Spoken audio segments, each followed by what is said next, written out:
proceed to presidentially blow up. I'm switching lanes and sipping drink, the music up, my speakers bang. She knows the fuck I hit the blunt and I forgot to show up. All right, and welcome back to another episode of the Perspective Podcast.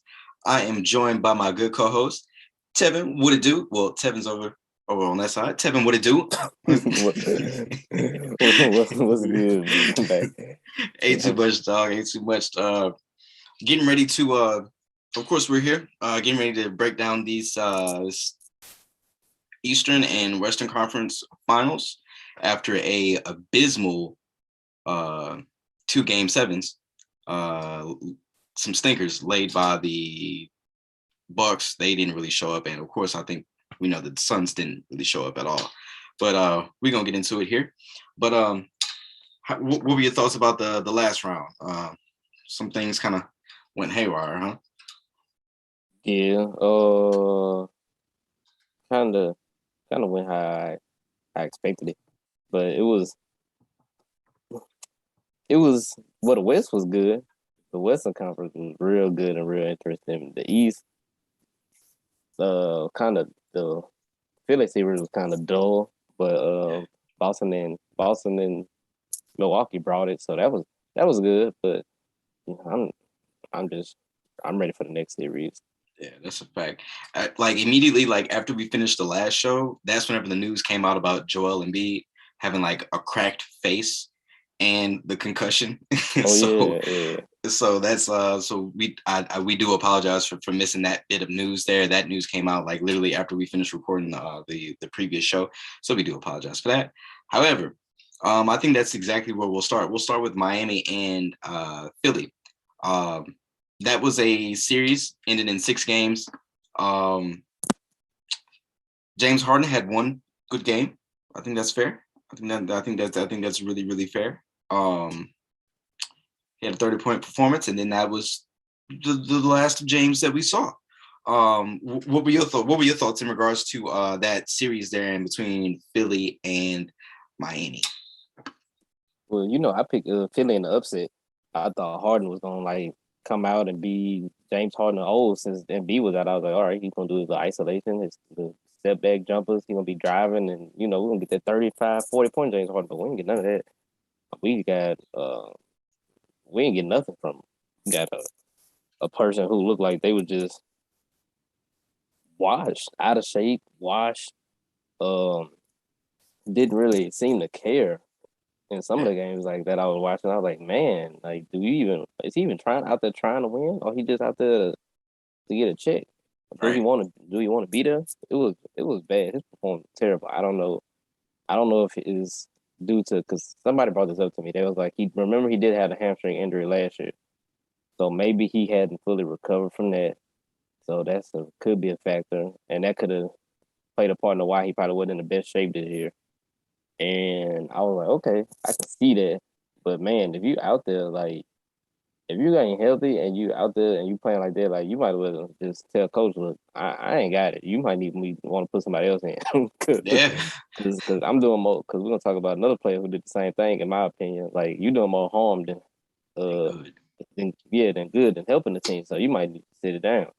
So his performance was just him playing like that just led to them not being able to win, because Embiid was already compromised with his situation. So he was already playing with half a Embiid. So Harden needed to be the Harden old, and he was just an old Harden. It looked like, but an old man Harden, not right. young. And if this is really him, the beginning of his decline, it's abysmal. It's crazy because it happened so fast. But once you look at it in totality, okay, he has been in the league since 2008. This is year 14, 15, 13, 14 for him. So it's you ain't supposed to be the same player you was in year 8 or 9 in year 14. So it might just be a natural, decline. But we see players playing longer and excelling at a high level, playing longer, that we just assume that everybody's supposed to be able to do that, when it's probably just not possible to do that. Facts. On top of it too, in regards to James Harden, he did look washed. I will say that. But what I will say is that, and a lot of people talk about his decline, right? James played a lot of minutes in Houston. a lot of minutes in his totality. If you look from like that Dwight Howard years, which was 2013, 14, 15. About 13, I think. Yeah, about 13. So from that point forward, he's been in the postseason every single year. So that's a lot of extra minutes. You know what I'm saying? So I will give him that. He's played a lot of it's a lot of minutes on the body. Right. Now, in regards to him showing up out of shape and hamstring, we can't say nothing about the hamstring. Nobody has said anything. So I mean, hey, it is what it is. But yeah, you're definitely right. You know, I did pick the Heat. The Heat advanced, but the Sixers, they were already playing catch up the moment we found out that Joel was playing with a cracked face and possibly brain damage. Like, you know what I mean? Like, this man's got a concussion, cracked face, brain damage. He's still out there suiting up. And I feel like he still had a better game than James Harden with a cracked face. Like, you can't make this up. Like, you literally can't make it up. So right. It's something has to get figured out in Philly. I'm surprised how well the Miami Heat players played offensively. I figured Philly would have came with it a bit more on the defensive end, but Miami's calling card is their defense. Everybody seems to be locked in. You know how it goes. Good defense, easier buckets on the opposite end, right? So right. that's just what it is. And then over there on the other matchup that was in the Eastern Conference, the Celtics and the Bucks. Celtics and the Bucks. That was I think that one lived up to the hype. I think that one did pretty well. I mean, I'm not disappointed in that series at all. I'm kind of like this. Well, I'm kind of tired of seeing Milwaukee. Like, I feel like Milwaukee's on national TV at least once a week. Mm-hmm. Granted, they are the reigning NBA champions, but my goodness, it's hard watching them play basketball. Yeah, it was a lot of Bucks games on TV this year. I ain't gonna lie, it was a lot. Yeah. So the Bucks, they had no Chris Middleton. So they're missing 22 plus points a game. The others did not really show like they did in the playoffs last year. But of course, you know, you have Chris Middleton that he kind of pulls some of that attention away from some of the other guys that had easier shots. And do you think the Bucks need to retool, or do they need to add? Do they need to kind of reconstruct some things, or you think they're ready to roll the ball back out next season with what they got, and then they can just bring it right on back? No, I think they gotta make some changes, because they need help offensively, especially off their bench. Because if it ain't Giannis or Middleton or Holiday scoring, like, I can't trust Connaughton. I can't trust who was coming up, Bobby Portis as much. You know, Grayson Allen. Yeah, Grayson Allen. He not ready for that type of pressure. Like, they did good last year, but they need to retool, because NBA it's getting better. Every team's getting better, so they gotta do some retooling. They gotta find some different things, get some more consistent. Like Brook Lopez, like, they could use him more. They could have used him differently, I feel like, but I don't know if that's what they want to do, even though, like, because he had an advantage in the post. Like, they could have just posted him up and helped get some of them easy points, because that's how Giannis was doing. He was in the lane scoring. They could have changed the offense up, so I put some of that on the coaching, but they definitely need to add. They got to add some more, like, wing help, because when Giannis come out the game, if Giannis and Middleton not in the game, like, who do they rely on from that at that 2 or 3 position to get them some good solid points or some minutes? So, but that's it. That's it really. And maybe, like, a backup point guard, and have Grayson Allen play more point guard. I would do that, honestly. I think he's good. I think he's good enough to be a backup point guard, and like how his skill set, he'll make a good. He can handle the ball. Like, he not top, like, kind of like Tyler Hero, but not as deadly offensively as Tyler Hero. You know, a competitive player as Hero, so he can do that. But it ain't much they need to do, because they'll be back next year. And Giannis, you know him, he gonna work on his game. He gonna get a little more range on that shot. He probably get a couple of little extra moves down there, you know, on the block.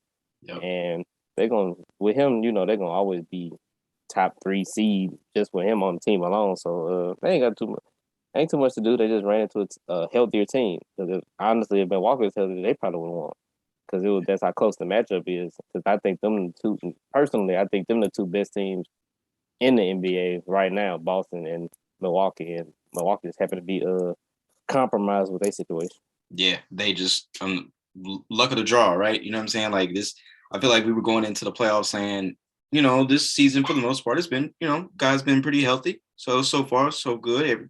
Boys been healthy for the most part. Then we get to the playoffs, the game gets a bit more physical. Boys start getting kind of hurt. Here goes the hammy here goes a calf there. So that's just what it is. But Milwaukee, I think I do agree. I think I think they will move. They might move a couple pieces in order to get some more wing help out there. Yeah.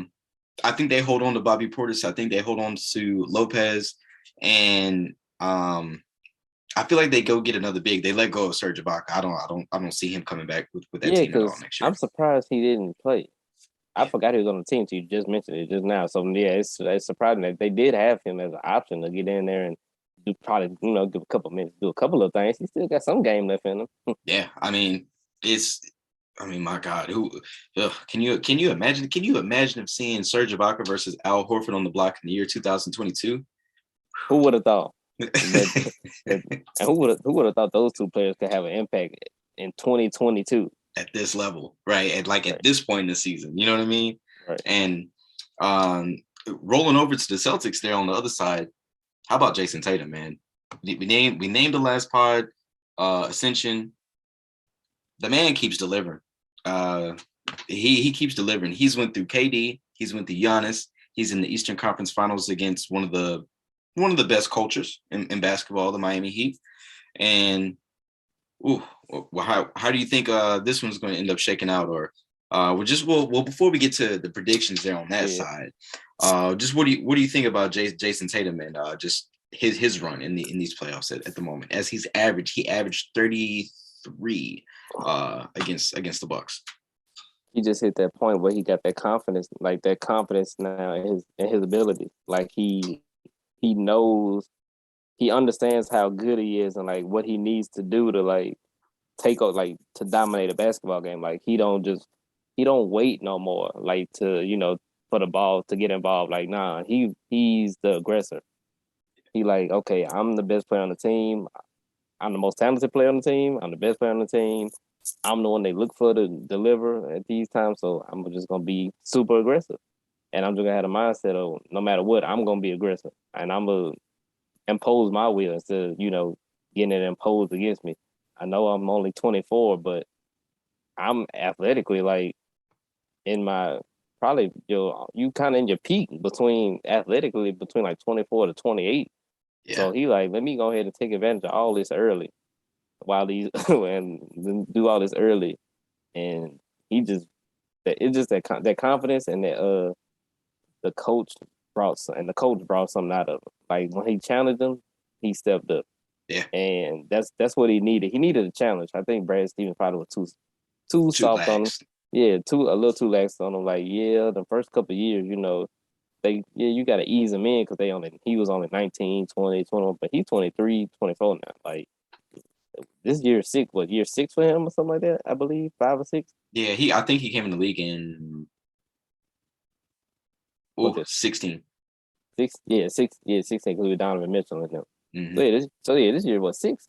Yeah, we got to get this thing rolling because LeBron getting older. Giannis he's not old, but he's not young. He in his peak, so he part of that other class with KD and Anthony Davis. Like he's in their older.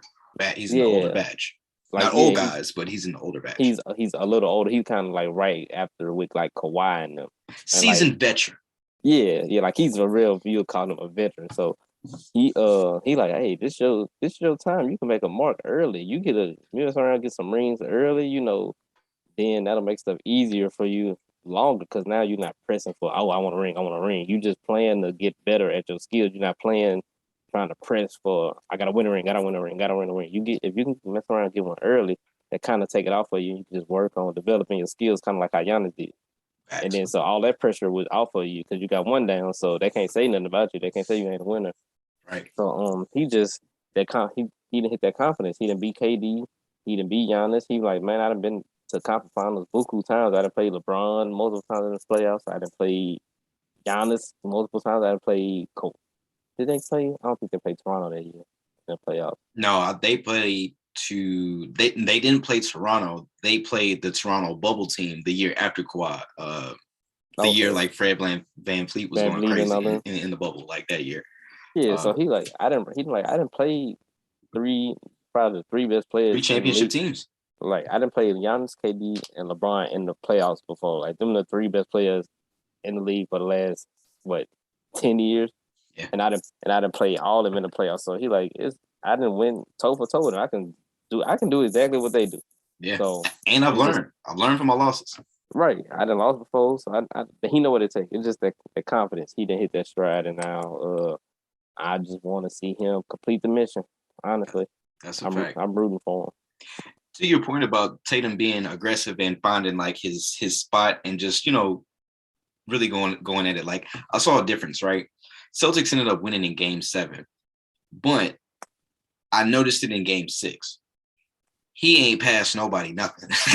Like right. he put up 32 shots in game 6. Game 5 he put up 29 shots. So, but I definitely noticed it in Game 6, the one that they dropped in Milwaukee, or no, they ended up winning that one in Milwaukee. But regardless, it's like he has hit that other level. I think we talked about it last pod in regards to the Grizzlies though. The Grizzlies talking about like battle scars, battle wounds. Have you been through war? It's the Celtics time. I feel like that's just where we're at with it, especially Jason Tatum. You know what I mean? Like going up against Bron, like your first year in the league as a rookie, like in the conference finals. Right. And that does something to somebody. Like if you don't learn from LeBron that early, and then all the other teams that you've played.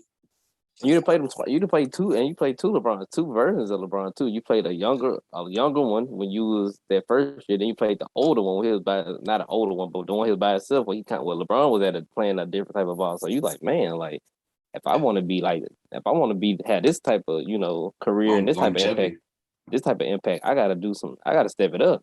Yeah. So you done seen a lot. He done seen a lot early. And I had one more thing I want to say. I done forgot. Oh. Yeah, the aggressiveness. Because he thinking too. He's shooting 30 shots a game or 25 shots in a game. He like, what would be better?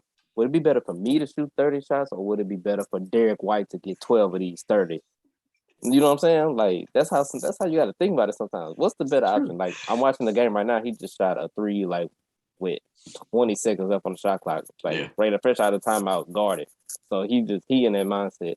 But like that's mode. When you that player, sometimes you gotta be like, and you need to win a game. You're like, look, I would rather go down me shooting 35 shots than the 7th or 8th man on the team trying to get them involved. Pritchard. Yeah, Marcus Smart. Like if we gonna go down with me getting these buckets. Right. Quick note. I have to get a little bit of hate off on Marcus Smart. Game 5 was absolutely abysmal.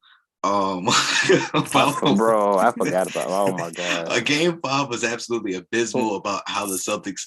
I don't know if they just let go of the rope. Like they literally just let go. They had the game. They had the game. And don't get me wrong, that was a great individual play by Drew, but it was just a bad overall read by Marcus Smart by like the baseline play, and then after the press conference. It was a play for Tatum on the opposite side of the floor. Tatum was in the corner. He's supposed to hook around the arc of the 3. Yeah. JB was Horford it was going to be a double screen. Horford at the left wing, JB at the screen at the top. Tatum was supposed to come around because it was like 4 seconds left on the clock. And then Tatum was supposed to come around, catch, and put up the shot. Marcus Smart takes the ball. He tries to go baseline. Drew makes an incredible play. I can't even hate on the play that Drew made.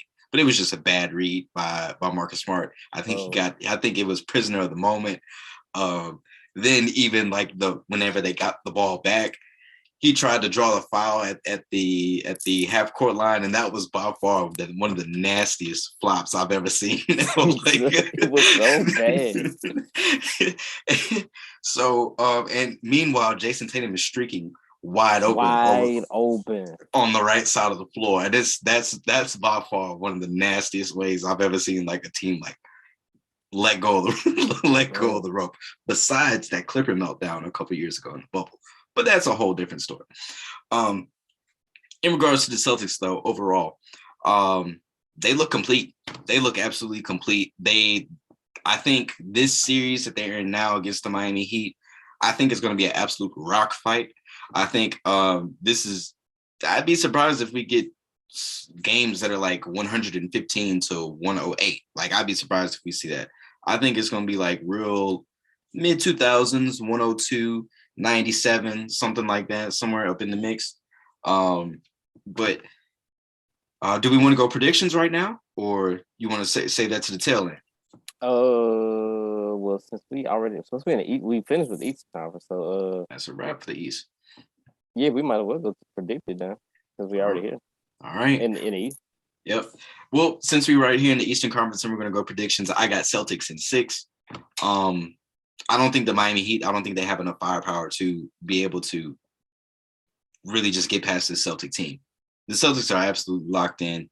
Now, Marcus Smart is missing game 1 due to a mid-foot sprain. Side note, it's been a lot of like mid-foot injuries. Like, I've been seeing that these playoffs. So it's been a couple people that's been dealing with that. But Marcus Smart is out for game 1. Al Horford's out for game 1 due to COVID protocol.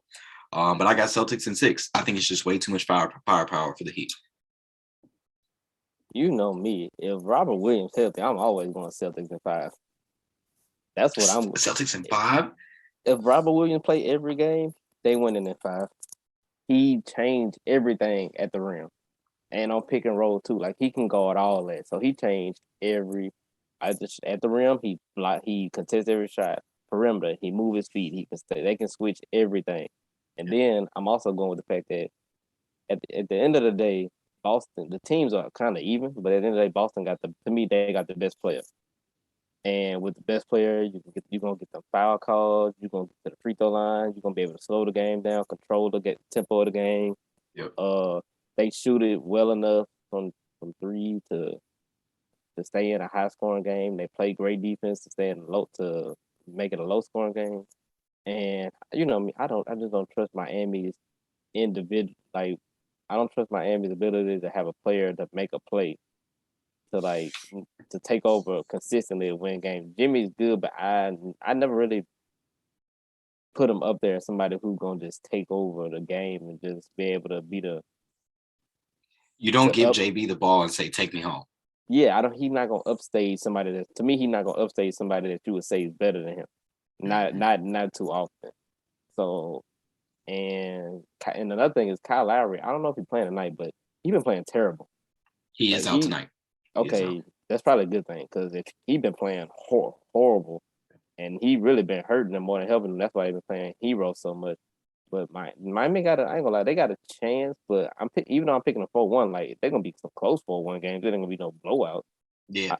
I'm picking a 4-1. I think Boston just gonna I think that, like, we got through Giannis. That's probably the hardest player we're gonna have to deal with. So if we got through him, we got through KD, like, just like we can do this. We should be able to do this. Like, I'm just going Boston. You know me. I like Robert Williams. I'm going Boston. Yeah, I'm not mad at that at all. I mean, Miami is I think they need I think Jimmy Butler and a lot of, we're going to talk about like number 2s and, you know, like the next best guy on each team.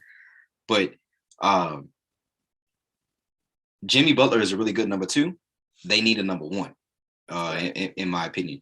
They have all the other pieces around, but they need a legit number 1. So until they get that, I think this is the Heat ceiling is conference finals. The bubble is the bubble. Like, anything could have happened there. You know what I'm saying? And who knows what really legit happened to boys down there in the bubble. But yeah, I got Celtics in 6. You got Heat in. You got Celtics in 5. If Robert Williams play every game, if he hurt, they'll win in 6. But I got him in 5. Straight up. And so that moves us over there into the Western Conference. I ain't gonna lie to you. Can we talk? Let's please talk about the man. Yeah, well, yeah. Let's go ahead. No, go ahead. Which one? Which one? I wanted to say the best. I had to say the best for last, but now we got to get into this first. So that definitely leads us to Phoenix and Dallas, right? Yeah. All right. So I'm gonna just go ahead and set the stage, and I'm gonna give you that isolation. The Mavs in the upset. The Mavs in the upset. They win in 7 games over the defending Western Conference champions, the Phoenix Suns. They downed them. Phoenix did not show up in Game 7. It was a complete blowout. I believe the Phoenix Suns had 27 points at halftime of an NBA game. There was no shortage in the game. There was no stoppage in the game. They had 27 points. Luka Doncic, he had 27 points by himself in the first half of Game 7. That spells doom for the Phoenix Suns. That is the floor. You got the ball. ISO mode, you go. I'm gonna start with Dallas. I'm gonna give Dallas credit. They made all the adjustments. Starting with Love. Yeah, Jason Kidd made an incredible adjustment. He was the first coach in a long time that finally. I think he watched the podcast and he listened. Definitely did. I think he did because he was like, man, you know what? If we make Chris Paul go left, we can corral him because he don't pass as good as his left, and he never finishes with his left hand. If he go left, he gonna shoot a contested jump shot, and I think he listened. Because that's exactly what happened, and that changed the whole pick and roll coverage, and that threw. And as soon as they did that, like you saw it in Game 7, like I saw it more clear in Game 7. It threw off they Phoenix whole like offensive flow. Yeah, once he went left, it was just like, okay, I'm just gonna dribble and look, and I really don't know what I want to do now. And he did that like a lot early, and that threw him off. So kudos to him. But they were doing that, and they did that after a couple of games. They started making Chris Paul go to the left hand, and that threw him off. Dinwiddie, role player stepped up. Dinwiddie stepped up big time. Hit big threes, especially Game 6 and 7. Like Game 7, he had 30 points. Spencer Dinwiddie. Who would have thought? Unconscious, he unguardable in Game 7. Brunson had 25 or 26 in Game 7 too. Yep. But that Game 6, both of them. Yeah, the role players stepped up for him, and Cleaver stepped up big. He was able to pull Ayton away from that basket, so Luka could have them drives to the lane. Finney Smith knocking down jump shots, playing good on both sides of the ball. Bullock making shots, timely shots, and you know how inconsistent he can be. But he stepped up and made some shots. But at the end of the day, the Mavs, like you see clearly, they had the best player, which I knew they had the best player, but I didn't know he was going to be able to beat a whole team like that. Like the way he controlled the game, controlled the pace. It's like he knew going into Game 7. He was like, I know we gonna win, or like I know I'm gonna just dominate tonight. He's shooting threes. He's shooting step back threes, smiling, laughing, pointing at the crowd, flexing. Right, he getting them switches. He getting to the goal whenever he wants to. You see he got that little mid range. He got that little mid range turnaround, and he got that little mid range one legged jump shot. And when he hit net, like it's a wrap. You ain't no way to guard. You in hot water, my boy. Right, and if you little, no matter, he can put you in the post. If you little, if you hit size, he put you in the post. He's strong, like bro. Offensively, he up there, like. He got everything offensively. So yeah, they had the best player. And then when it comes to Phoenix, they just laid an egg, bro. Like I don't know how long I've been watching basketball, but I've watched it for a long time. At least 20 years where I can like remember stuff. I've only seen 2 other like games. I don't even remember like 2 other games that was like that bad from my personal watching. Like I remember when the Lakers lost to the Celtics in the game. Was that a game 6 or 7 when they lost in the finals with Kobe? They lost by like 30 that game. They lost by like 30, I think. I think that was a 6. Yeah. Yeah, whatever game that was one of them because I watched that game. I'm like, they just gonna lose tonight. Like it was apparent at the beginning. They was all like they about to get whooped. Yeah. And then the LeBron Heat when they went to Miami, when they went to San Antonio, and San Antonio, the last game of that series, San The Antonio. air conditioner game. No, the last game of the series. Well, San Antonio just shot them out the gym. I think they won by 26 or 28. But Was that the one when Bron had like the double cramps? that was a regular game. That was like everybody was healthy, but that's the game. The Spurs were like 17 or 23 the game, something crazy. But I remember I was watching that game. I was like, oh, it was over early. Patty Mills made like five good threes. I was like, yeah, it's going down. Championship Patty. Man, and then I think that was because that was the same series. Danny Green was going crazy. He made the most threes in NBA history. That was that series. Yeah. But man, I knew from the beginning something was wrong. Cause okay, I'm about to do my blame first. First of all, I'm gonna blame Monty because I'm watching it from home and I can see little stuff going on. I'm like, okay, first of all, y'all, okay, it's early. Y'all down 15-5. We need a timeout. I don't think he took one. Yep. They was down like, but they kept getting down by like 12 or 13. I'm like, no. Once we got that thing down to 6, once it got back up to like 8 or 9, before it gets back to double digits, I'm timing out every time. And I'm talking, hey, y'all playing around. Like, do y'all know this game 7? Y'all know if we lose, we don't play no more for the rest of the year, right? It's a wrap. You got to hear about it the rest of the summer. And ain't no bonus. Y'all gonna get y'all playoff bonus next round if y'all lose this round. Y'all know that, right? Like y'all playing for something. Them checks stop. Right, because they came out like they weren't playing for nothing. And I'm like, bro, like what an urgency. They had no urgency. Zero. And then that's from him. That's just from him. Because I'm like, okay, they ain't playing with no urgency. You need to timeout. You need to get in somebody behind and be like, hey, I ain't about to go home because y'all want a bull job out here. Like that ain't what's gonna happen. So I give him his blame. Number 2, but this person probably Chris Paul. He probably get the most blame out of me because I'm watching him too. I'm like, he not being aggressive at all. Either he was hurt or his feelings was hurt. Something was hurt about him, maybe. I feel like, but whatever was going on, he should have been like, I don't care how good you are. He was a net negative out there on the court. Like he was out there. If you're not shoot, if you're out there, if you're not penetrating to the goal, if you're not shooting. Going right. If you're not penetrating to the goal, if you're not shooting, if you're not just being aggressive, like what are you out there for? You the best player. We need you to do something. But he was just out there like he was just another dude, just like he was a rookie on a 10-day contract, just I'm here just to fill in, until the old dude come back. But I'm like, he was like invisible out there. So they was pretty much playing like 2-on-3. Well, I say 3-on-5 because you got Aiden and you got Booker, and then Crowder and Mikal Bridges. That equal one person a total because they both one dimensional on offense. Yep. So I'm like, y'all out there playing 3-on-5 because Chris Paul, whatever was wrong with him, he should have been like, Coach, I need to be out the game. Or Coach should have been like, hey, you gonna come sit over here because you ain't doing nothing. I would have threw campaign in there so fast when I saw him that. Yeah. Because he wasn't doing nothing. I'm like, bro, like do something. Like you Chris Paul is supposed to be the point guard. You're supposed to be the point guard. Like this game 7. I need some energy. I need something. I would have took it, man. I would have took him out. I would have yanked him so fast if I was money. If he not gonna come tell me I need to be out, I'd have yanked him. And exactly.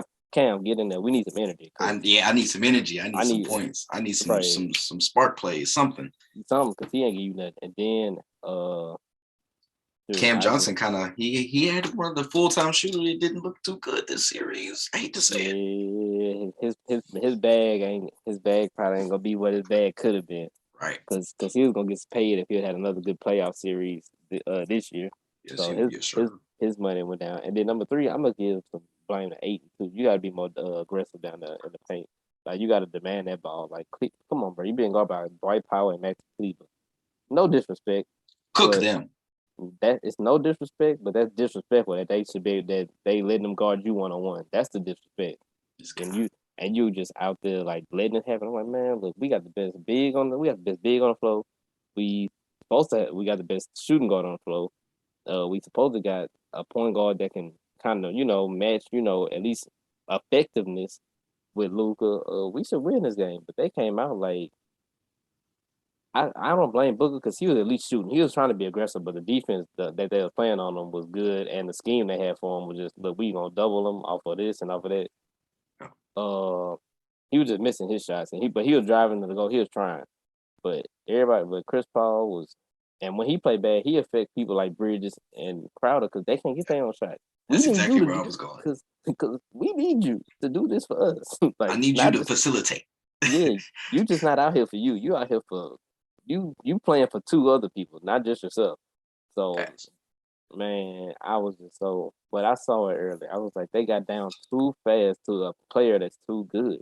I'm like, you can't let like he was, and then it wasn't like the other players was going off and they was getting down. No, the best player going off and you going down. Like he not gonna cool off. He the best player. Like Luka ain't a player that's just going. Oh, I'm gonna start off hot and cool off. He not a role player. He the dude that if I start off hot, I'm gonna end with 50.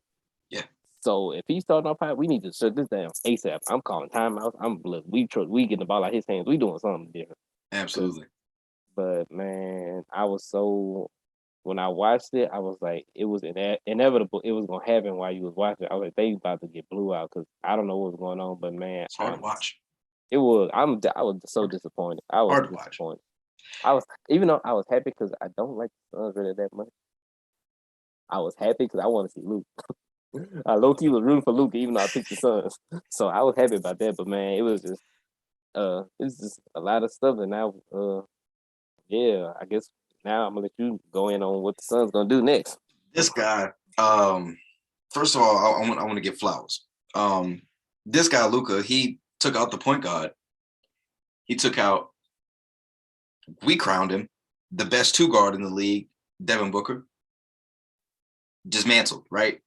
I'm gonna call some numbers out. And first of all, I noticed this at the back end of game number 1, and I think we talked about this at the end of game 1. The Mavs found something on defense and offense at the end of game 1. Because you remember how game 1 was pretty much a blowout with minus like the last 2 minutes of the game. But if you notice, Jason Kidd, he left in all of the starters to close out game 1. I'm gonna call off some numbers here. Luka's numbers in. I'm gonna call Luka's numbers out in particular. Game 1, he had 45 and 12, 8 assists. Game 2, 35. 5 and 7. Game 3, 26, 13 and 9. That's whenever they started winning. Game 4, go ahead. Let me just get all my numbers right. So they won 3 and 4. He had 26, 7 and 11. Game 5, 28, 11 and 2. Game 6, 33, 11 and 8. Game 7, 35, 10 and 4. This man is this dude is cooking. Like, somebody has to put a stop to this. I don't know if the answer is Ja Morant. I don't know if the answer is Zion Williams. I don't know. I hope the answer is Steph Curry and Klay Thompson, because I would hate to see a repeat of this Mavs team. Feels a little bit like that 11 team that took out the Miami Heat. Like, Dirk was just in his bag that year. Luka is a whole nother level of greatness. And in regards to the Suns, Chris Paul looked so bad after game 2, like definitely game 3 and beyond. Whenever, especially the Mother's Day game, after whatever happened in the stands with Chris Paul's family and that, I call myself that crazy fan, that wild fan. Chris Paul was never the same. Now, what's interesting is after that game. After game 7, somebody mentioned something. I saw a couple, little reports from the reporters that were at the game, and they were saying Chris Paul was kind of limping over there on his left side. Oh yeah. Somebody asked him, "What's up with your quad? Is something wrong with your calf or your left calf, your left foot, your left quad?" He said no comment. Once again, and now this is just me, so I'm gonna take it a step further. I'm assuming things. We all assume things. I could be wrong, but hey. We're here to do a show. Chris Paul might be hurt again, and I think it's just his luck. He's just somebody that's just habitually hurt, and he just can't get past the hump or the hill, or you got to put this man in bubble wrap. Like, he's got to play like 22, 25 minutes a game. And if not, he's just going to get hurt somewhere along the line. I hate it because Chris Paul is he's one of them dudes that whenever we were growing up as like, junior high school, like he was one of them. You know what I'm saying? Like, he was the bar for point guards for like 10 years. Like, he from 2005 to 2016. He was like the 15. He was like the bar for point guards. Like Chris Paul was at the top. It was Chris Paul, it was Darren Williams, and then Rondo, and then everybody else fell underneath. You know what I mean? Then everybody else came later, but for him, it was him. He was the top. Top dog for the 2000s. And to see in Chris's game, it can still translate to being an older guy, being a facilitator. But to your point about how he's important to get Bridges and Crowder and other guys going, I'm super disappointed in Mikal Bridges. Who was guarding him? I'll tell you who. Nobody important or no defensive stopper. And he was guarding him? Brunson sometimes. Exactly. Your teammate from Villanova. Cook him. Brunson sometimes and Bullock maybe. Cook that man. Cook Reggie Bullock in that one dyed dread blonde thing he got going on. That one lock that's dyed a certain color. If they lose, it's gonna be because of his hairstyle. Absolutely. Don't know what's going on with Reggie Bullock and his hair, but shout out to his hairstylist. I'm sure that young lady or man is getting paid pretty well. But aside from that, like this was upset of the playoffs. I don't think anybody had this on their bingo card. If you did, hey, I might need to know if you got this. Like, what's really in your bag going forward? If you got any tips, let me know. Shout out to FanDuel. Also, the Suns, they have to figure some things out. You sent Chris's contract. Chris is getting paid a lot of money. And another point for Chris should have gotten DeAndre Ayton the ball in the post because, I mean, he was cooking. We talked about in the last round how he really got that mid-range, that post block jumper going. Now, I will say this. We happen to have a whole lot of cap room in Chicago. And, you know what I'm saying? I think the powers that be in Chicago, they should, make a phone call to Mr. 8. And, you know what I'm saying, get that man his bread. Now, if that doesn't happen, hey, I understand. We got some other things that we could do. However, I mean, y'all gotta offer. I mean, we can do I'll take a Vucevic and Lonzo package for Ayton. I mean, hey, I wasn't even going to talk about Lonzo, but Lonzo is still actually recovering from that knee injury. And I heard they say it might be worse than what they thought. So at this point, I'm thinking kind of like this may be a botched surgery. You know what I mean? I'm thinking he might have Brandon Roy knee. I know, and that's my other thought to it. But I hope not. Let's knock on some wood for my guy, dog. But yeah, in regards to the Suns, they got some decisions to make in regards to what they're going to do with DeAndre Ayton because they got to pay the man. He didn't take their offer last year. He came back, played better this year. And Chris Paul, you got to figure out what he's going to do. If you're Chris Paul, would you restructure your contract at 37, 38? Absolutely not. Absolutely not. So, I mean, you don't have too many options there. So if you're Phoenix, so I'm super disappointed in Phoenix. I figured Coach Mardy would have been able to figure something out. But once again, you're going against a championship player and now a Western Conference coach, Western Conference Finals coach in Jason Kidd. So he proves he can do it on the floor as a player, and he's doing pretty good as a head coach as well. So disappointed in the Suns. Hopefully they figure something out. Luka, now I'm gonna just give the Mavs a little bit of love. Luka is so great that Dallas could use a number 2 option, but I don't think they absolutely need a number 2 option now. You need a number 2. He gonna wear it down. He gonna be like Harden. You gonna wear him down too soon. Yeah, that could be a point. But I mean, if you notice, traffic stops. Everything stops whenever Luka got the rock, and he's making the hockey assist. So He's getting the right people involved. I think they'll eventually get their number 2 guy eventually. I think they'll get him. I think they're gonna get him this summer, honestly, because they used to look at Luka like, man, he got that far by himself. If he got me, Yeah. quick Luka. Oh, last thing, quick Luka comparison. Got this from Harlan. I told him I was gonna use it on the shout out to Harlan. I told him I was gonna use it on the show. I wasn't gonna give him no credit though. But because it was a good one. Shout out Harlan. What it do, bro? He said Luka combination of LeBron and Paul Pierce, and I was like, you know what? That's probably the most accurate comparison because he plays like Paul Pierce, but he got LeBron. He plays like LeBron, but he got Paul Pierce skills. Yeah, like all the little turnarounds he do in the mid lane, the step back space he get, how he finished through contact. I'm like, dang, that's exactly who he is. He plays at his own pace, but he can control a game like LeBron. I'm like, he plays exactly like if you put LeBron and Paul Pierce and took away, that super athleticism of LeBron, you probably get Luka Doncic. I told him, I'm definitely using that on the pod. Yeah, definitely. I mean, the only thing that I would just sprinkle in with that is footwork is just better. You know what I mean? But Paul footwork was nasty too, though.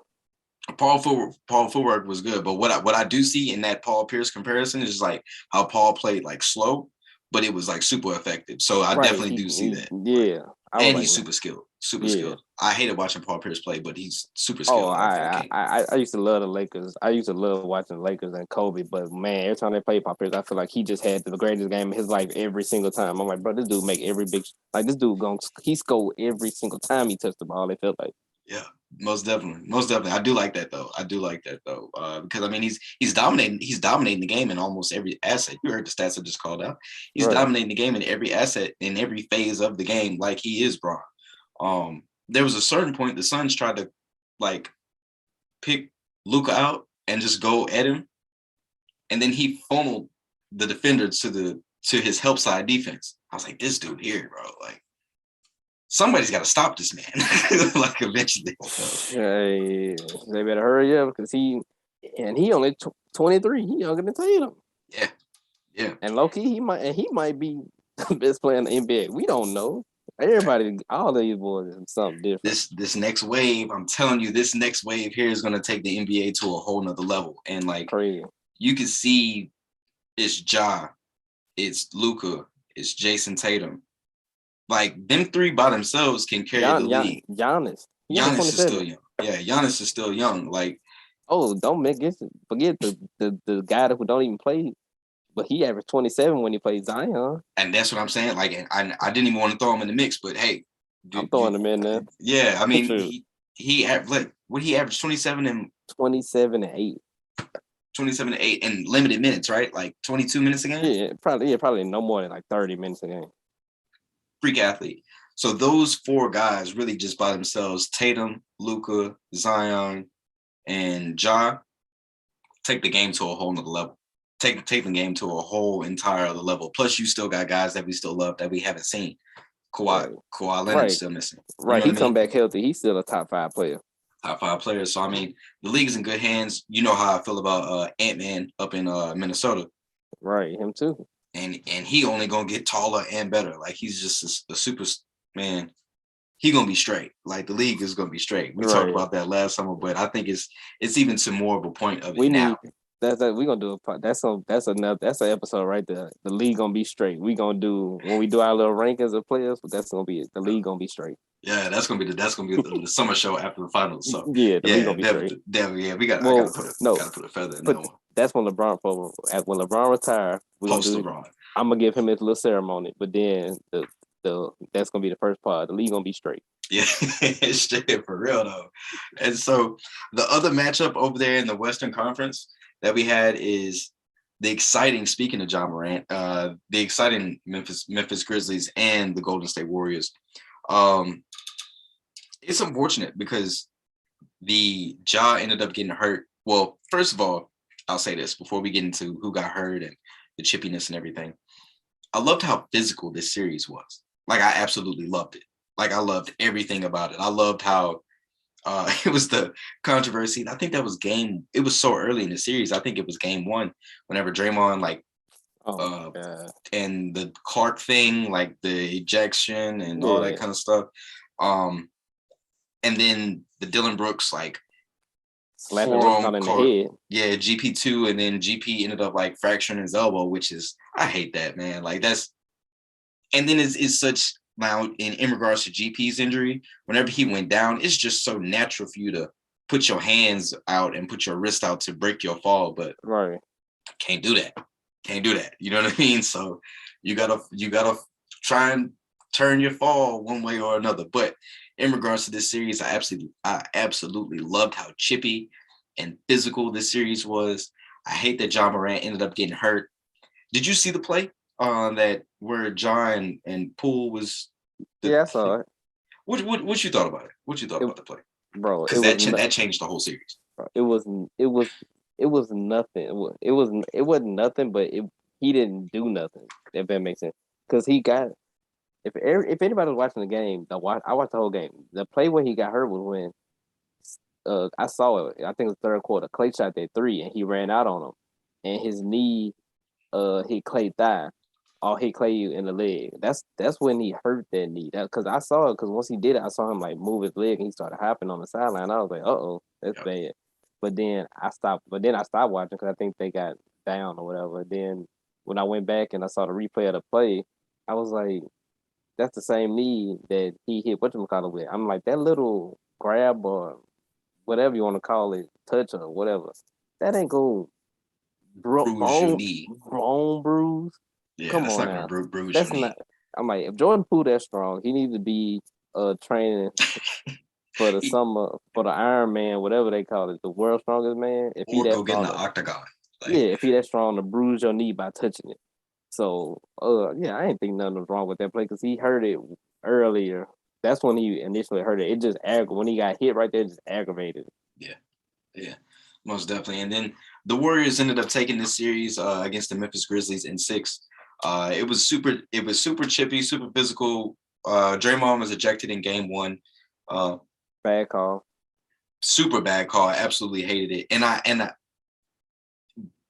before we just dive completely into the series, I absolutely despise the double technical, and I despise how the league or the officials are trying to determine what's like flagrant 2 or flagrant 1. Like there needs to be a little bit more clarity on what's really what. Now you smack a guy in the face and he's bleeding from the eye or something like that, nose, whatever the case may be. Cool, flagrant 2, get him out of here. Unless it's like a natural basketball motion, like prime example in the Celtics and Bucks series, Al Horford went up and that was the game Al Horford went crazy. That might have been game 4 or 5. Game 5, I think, 5 or 6.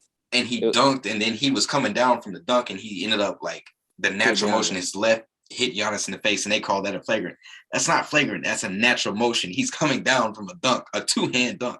Like something has to be done about that. But bro, they had so many reviews for this, especially in the Celtics series. I mean, in that Celtics Bucks series, they had so many reviews for flagrant 1. I'm like, bro, y'all doing. Come on now, bro. Like even in the y'all Suns, doing too much. Even in the Suns and the Suns and the Mavs series, it was. I think that's another to your point about the style of play just being like so choppy and so all over the place. I think that has a lot to do with it too. The rest seemed like they reviewed everything. Now it was a whole bunch of acting in that series too. Let's keep it. Oh yeah, we ain't gonna talk about that. We ain't gonna get on that. That was, bro. Oh give these people an Emmy. Bro, yeah, these guys great. Right. I ain't never seen so many head throws and so many screams and flails ever in my life in the series. So the league definitely has to get a handle on what is flagrant 1, flagrant 2. They have to eliminate the double technical unless it's a legit reason to give a double technical. Right. I feel like the refs just call double technicals just to end the situation. Be like, yeah, both of y'all wrong. It's like, no. Right, somebody started it. Right, ref. He slapped me. I just turned around and looked at him. He slapped me. You seen it? Yeah, most definitely. And so Warriors ended up closing out the Grizzlies in 6 games. The legend of Clay. Clay had an absolutely terrible series until Game 6. Clay came out there in Game 6, and Klay Thompson delivered you 30 points, 8 rebounds, 2 assists, 42 minutes of game time. Every other game this series, and we're working in reverse order. So from Game 6, Game 5, he had 19-4. He had 14. Game 2, he had 21. And then, it was just all bad. Like, this was by far Klay's best performance, and it looks like, I'm not sure what it is about Klay Thompson in Game 6, but leave that man alone. Right. You leave that man alone. You know what I'm saying? So the Warriors are kind of thin as well. I don't like Otto Porter, but it's a body that they are missing for the conference finals. I don't like Iggy. He's an older guy. I don't think he does much at all anymore, but he's a body that they're missing. And we already discussed what happened to GP2. So the Warriors are kind of thin at the moment. As Iggy, he has a neck injury, and Otto, I think he has that foot sprain, that mid foot sprain that I was speaking about earlier. So, Well, go ahead. I was a little Otto Porter slander. I mean, they ain't gonna really need him much this series anyway. Agreed. So I don't mind him being gone. Yeah, absolutely. And on top of it, so where do you think? Let's just kind of touch on Memphis here first, because we talked about it in the pre-show. What is Memphis's future? Because they're a smaller market. They cannot pay Ja, Triple J, Dylan Brooks, and Bane. You can't pay all 4 of them. Like, you just can't. So what do you think Memphis' future is, and where do you think they go from here? Because I think after what they just went through now, I think they're war ready. I think they're war ready for long runs, but they got to figure something out with that core. So what you think? I think first we figure out like what type of style is best. What's the best play style to fit Ja? Like does he like?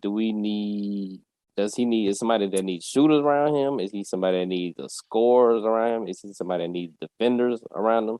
I think first of all, you figure that out, and then figure out what the coach, figure out how the coach gonna implement that into the game plan. Like, what's the best for him? What will get the best out of him as far as personnel wise? And then after that, that's when you start making your decisions on who you try to get, who you try to re-sign.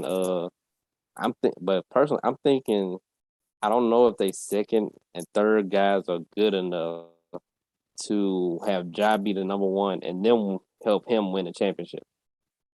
So I think their best option at this moment would be to look to trade a couple of, oh my goodness, Tatum, going crazy. It's to trade a couple of those pieces and probably try to get one bigger piece. So would you want to I think Ja's best thing is he really likes to pass. He really don't want to be the guy scoring 28 points a game. He would rather he'll score 20, but he want to get closer to 9, 10 assists a game. He want to be more a 20 and 10 guy, not no 28 and 5 guy. So I would look for shooters and just people who can score around them. And it's like, so we was talking earlier, you said you brought up somebody like Bradley Beal would probably be a perfect fit for him. Beal, would they even entertain somebody like who knows? Somebody like, well, Kyrie wouldn't help on defense, but somebody like Kyrie, would they entertain it? Would they try to look at would they trade for Middleton or Drew Holiday? Right, somebody like Middleton, would they think about one day, maybe what could we do at AD? Could we, trade some pieces and pair him up with Jackson on the inside? Could we mess around and get something like that? Whatever young guards or stars, like, who would best fit what we need Ja to do? Would that be a place for somebody like Cam Johnson to get a couple extra dollars and then they trade some of those players and get, a back Other pieces? Yeah. So they got options. What's good? That's the good thing. They got options because a lot of those players are still on those small deals. So before they get that big bread, let's get off of them before they get that big bread, and then we be stuck with these big contracts. That's probably kind of hard to move because Like, because what if Desmond Bain, we have to give him $18 million? Like, is he really $18 million a year player or $20 million a year player? Is Brooks, is he worth $22 million, $23 million a year? Like, Dylan Brooks, really? Like, when you look in the big picture? So, yeah, they in a good position though, because they still young, so then maybe they running back next year. They probably just running back next year, the same team, and see how far that gets them. Yeah. But yeah, just develop Jai as much as you can, and then you'll be able to see, okay, what pieces go around him. So for Memphis, they good. Coach is good. He comes in and changed the whole culture. It seemed like. So yeah, Memphis, they good. They good. They're gonna be a team to beat for the next couple of years. Absolutely. And on top of it too, one quick thing about Ja. Do you think it would benefit him to change some of his game as far as attacking the rim? Because with him having to sit down and miss the rest of the series in the playoffs, that was his third time sitting down because of that same knee this season. Me and Gabe, shout out to Gabe. Me and Gabe, we had a conversation about this a couple years ago. And you and me, we might have talked about this as well. But the younger dudes, they play so much basketball. Like, they play basketball, like, they have more outlets to play basketball more than what we had. You know what I'm saying? Like, they just have more options. So their knees and their ankles and things of that nature is just kind of you putting it up to sheer luck. You don't want to be Derrick Rose. You don't want to be Brandon Rory. You know what I mean? Like, you don't want to be these guys with just bad knees that you don't want to be Greg Oden. You know what I'm saying? Like, you just don't want to be those type of people. So do you think it would just be best if Ja kind of did something to kind of improve his body, or just kind of preserve his body a bit more? Because I mean, he's young and he's already got knee issues.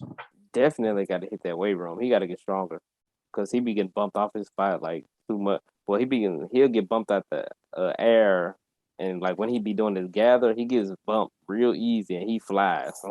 Like, he get like that when that contact hit him, he be flying. So he got to put some more weight on. But I will also just like don't change his game, but add stuff to it. So like when he drives, like he don't have to go get to the goal to finish all the time. He needs to. Yeah, you see that, huh? Oh, he needs to. Tatum is going crazy. He needs to develop some. He needs to develop some floaters, some mid-range jump shots. Like, just because his best thing is attacking. So I need him attacking. I want him attacking, but I want him attacking to where he's not always for me to finish this, I gotta get to the goal and take this contact and get the layup. No, I can get into the lane and I can make this floater. I can make this little jump shot. Like, all that, because if you get to the goal and do that, if you still can get in the lane, like all that other stuff is still open for you. Like, you can still, as long as you get to that paint, you can still kick it to shooters. You can still hit cutters or slashers or whatever you want to do, but you don't have to go in there and take that contact at the rim on your finishes. You can get you some floaters. You get you some Euro stiffs. You get you some and moves. Little mid-range jump shot, because I saw it in the playoffs. He kind of wanted to mention, like, he'll drive and then he'll drive and go hard left, or he'll go and then try to do a spin move, and that spin move is kind of weak right now. Need some work, my boy. He needs some work. His spin move, it need work. But I would don't change his game. Just add stuff to it. Like, hey, you don't need to get to the goal and dunk on people every single time. Like, or try to finish through people. Like, get to there, and if you see this opening, if you got this floater, you don't have to worry about taking them extra hits and hitting that flow, because that takes a toll on you. So yeah, I just put on some weight and improve those things first, and then later, that's when you try to extend his range on his jump shot and all that. But those are the things I think would be the best, the more easier things to correct or to improve his game. Those would be the simplest things that he can do, in my opinion. Agreed. Yeah, he puts on some weight and he just gets a little bit more. Watch some Tony Parker. Tony Parker.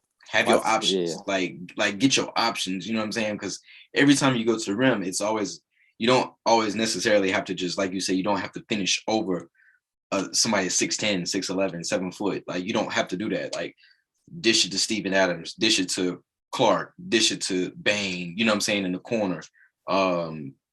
Triple J, I don't know what's up with Triple J. Like he gets rebounds and then he just like floats out to the 3-point line. I don't understand that. I depending on what they do with him, how they develop him, I think he's gonna be on that trade block soon. Because to me, it looked like his natural thing to do is float to the 3-point line and shoot threes. He just want to be a stretch float. I'm like, you 6'10", sir, get your behind where you supposed to be.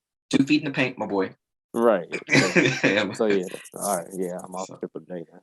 Yeah, so that pretty much that wraps up that series breakdown. And one last thing before we get up off of this.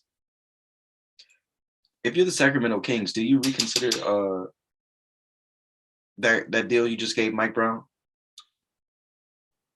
No, because who else would want to even coach your team? Fair point. Like, cause I'm thinking, if Mike Brown was your best option for a young upstart team, you didn't have many options. Bro, many good options. My God, I'm sitting there watching Game 5, and Mike Brown just looks like he's lost. Like I'm like, bro, I'm like, call timeout. Like, you do know the team's supposed to run the exact same plays with the coach before, like with the head coach, and when you hit, like, it's like he game that I don't know if do the entire playbook out. Yeah, that's what it looked like. I mean, that's what it seemed like. Even though we might be 100% wrong, but that's just what it seemed like. Because I'm like, they shouldn't be this off course. That you run this, you gonna run the same exact plays. You run the same exact sets when you got another coach. Like a coach being gone should not make your team go look like that. Because I'm like, when they had Luke Walton, they did not look like that at all. I'm like, you got the same stuff. So I was like, man, that was a crazy game too. I turned that game out so fast. I was like, I'm not about to sit myself through this. The Grizzlies, if you did not see Game 5, the Grizzlies were up in the first quarter, right? They were up big. Let's just call it 15 plus points. They were up 50. And then in the third quarter. Then before we get to the 50 piece in the third, the Warriors actually cut it to like 3-point. It was like a 3-point game, and at the end of the first quarter or second quarter, something like that. Then once again, this is the phrase of the day, the Warriors just let go of the rope. And Mike Brown did not call timeout. Jordan Poole literally had like 4 straight turnovers or 5 straight turnovers. Mike Brown did not call no kind of timeout. It looked like junior high basketball, like where one team is really, really good, the other team really, really sucks. These guys stink. Like you would have never thought that this was the Golden State Warriors. Like never in 1,000 years would you have thought that would have been it. But hey, if it was me, if I was the Sacramento Kings, I would try to do something else because my goodness, that was hard to watch. That was terrible. Yeah, and then that was especially funny seeing Draymond. That actually might be the cover art. Draymond.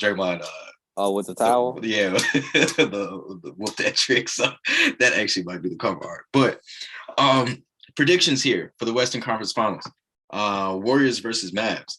What'd you think? Dallas versus the Bay Area, San Francisco. Steph has been playing terrible. Ever since he's gotten that record, he's been kind of. Yeah, ever since even before then, ever since he was pressing to get that record, he been terrible. Yeah. Shooting the ball. So he's been playing terrible. Clay had one good game. Jordan Poole has been their, he's been their savior on the basketball court because he had so many 30-point games. Like he's just a different animal now.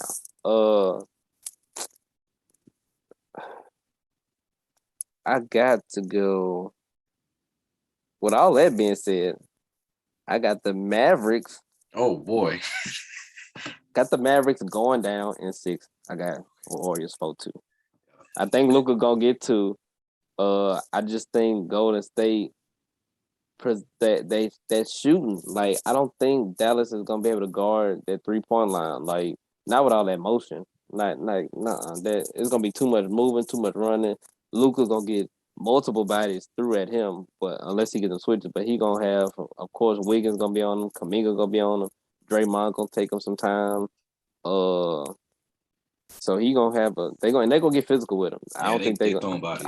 They're gonna be physical. I think they see that you got to be physical with him, and I just think that they're gonna finally hit their little stride. At least in this series, I think Steph gonna get back to being Steph from the aggressive, efficient Steph that we used to seeing, because he's shooting 80% from the free throw line. I'm like, well, And he's missing a lot of free bro. throws. A lot of free throws. He's starting to look human.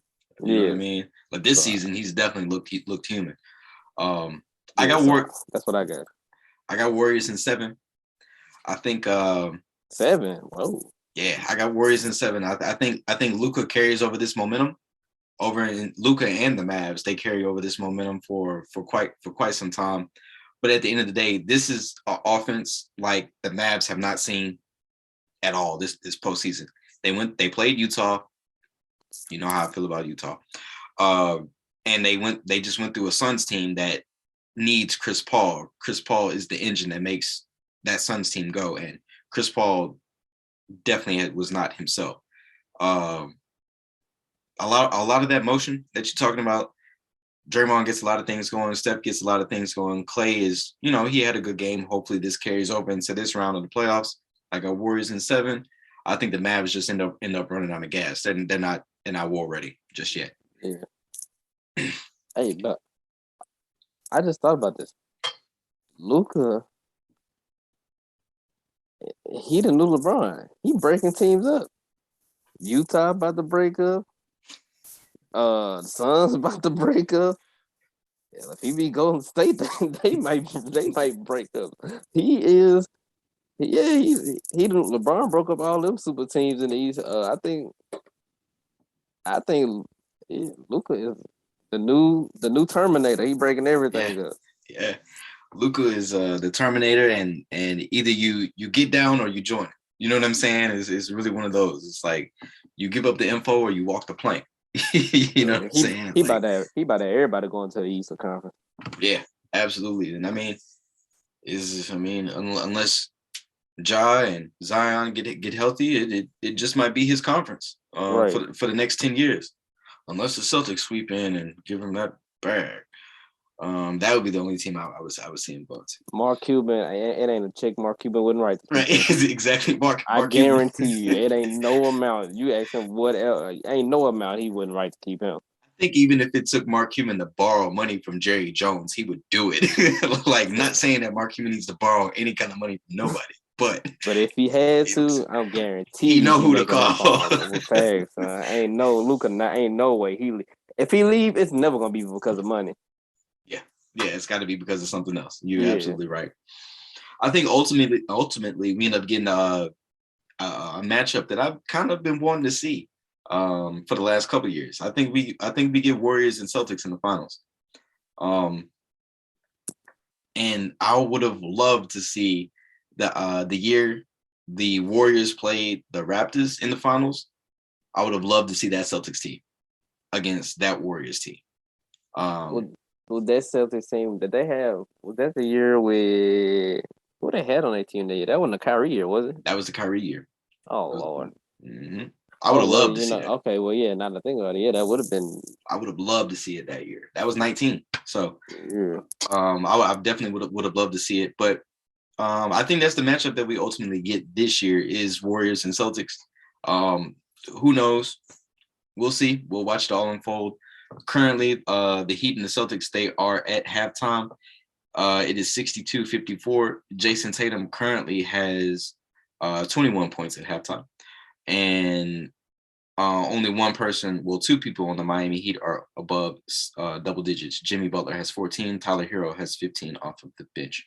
So tomorrow, we got the first game of the Western Conference, Warriors and Mavs.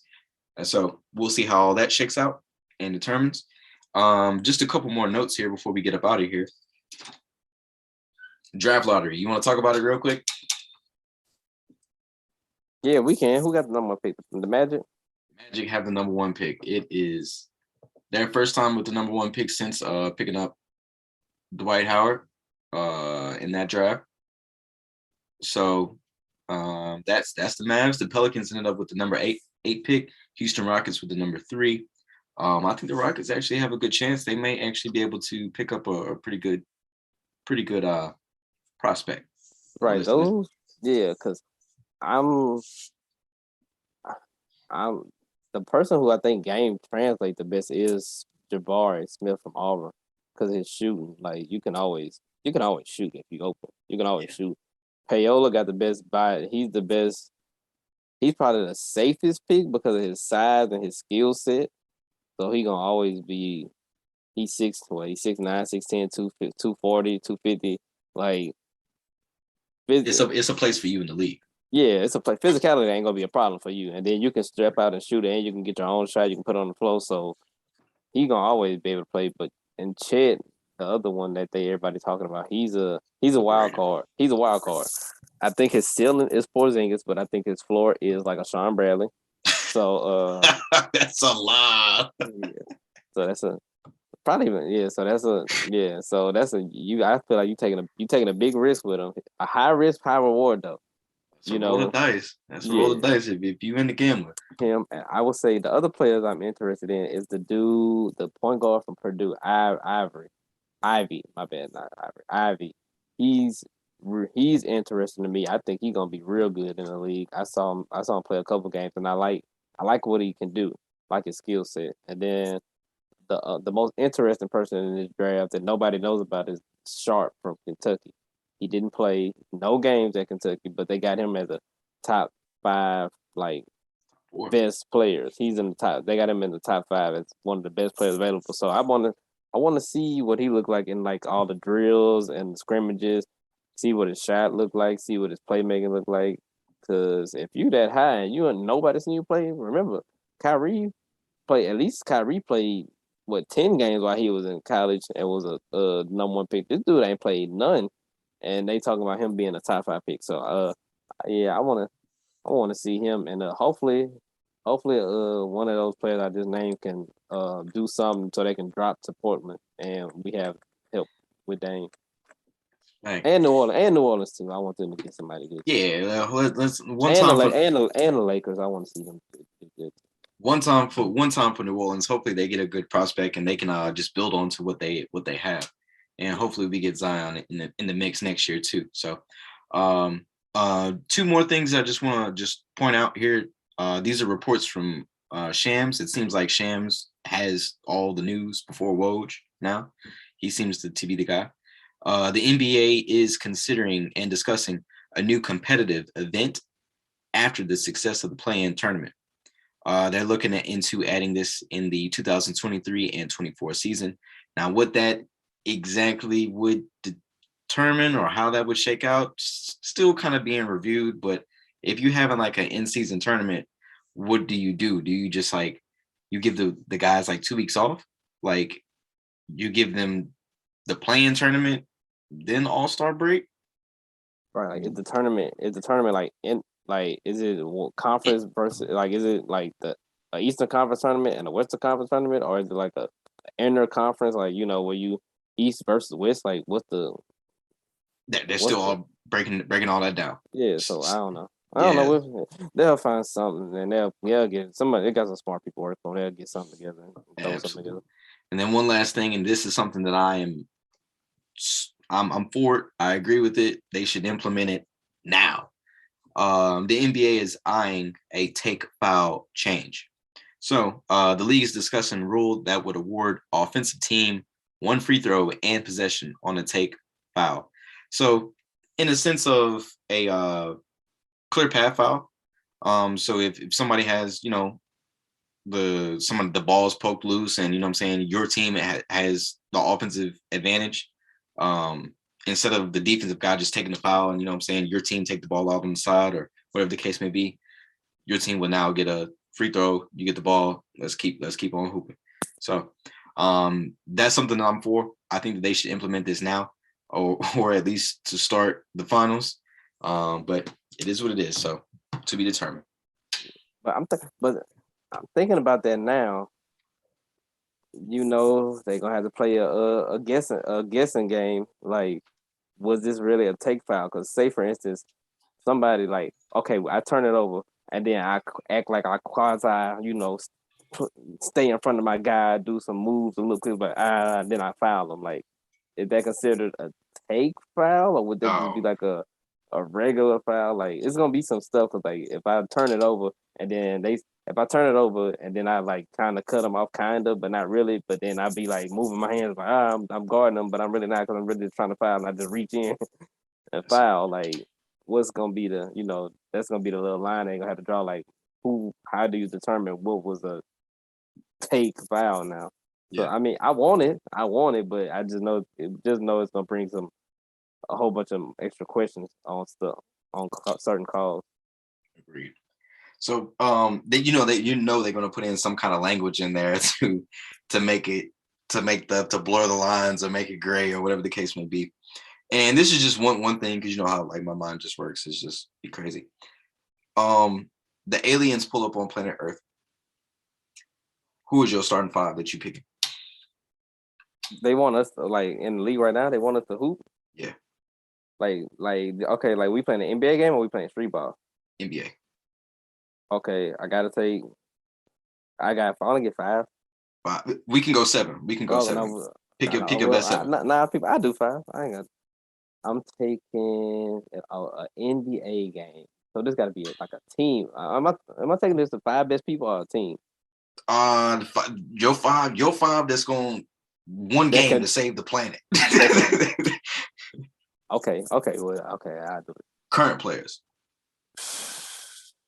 Giannis, LeBron, and Durant gotta be out there. So to compliment them,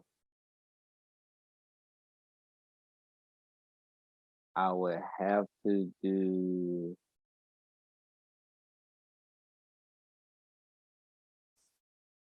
Dang it.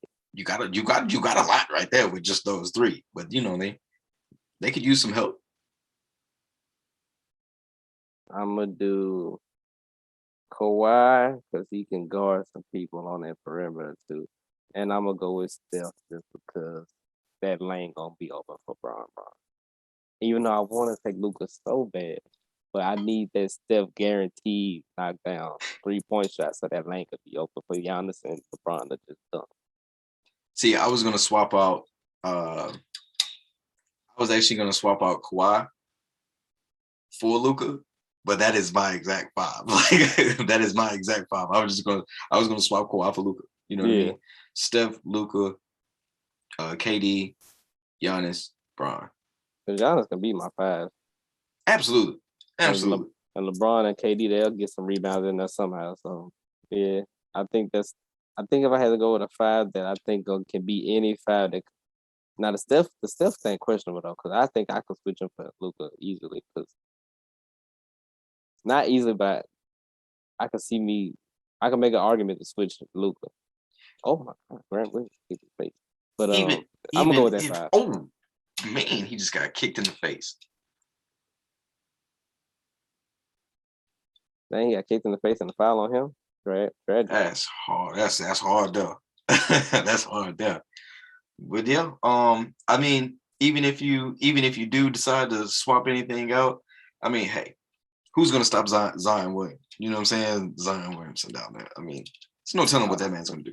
Telling what that man's gonna do. So but that's it. That concludes this episode of the conference recap. The second round recap and conference preview, if you will. I want to thank everybody that's tuned into the show. Everybody that's tuned in, you are guaranteed the best humans on this planet. And I thank you so much for tuning in. Share it with a friend, family member, coworker, all that good stuff. You can find this podcast on Spotify, Apple, wherever you listen or watch. And so until next time, y'all, thank y'all for tuning in. Peace.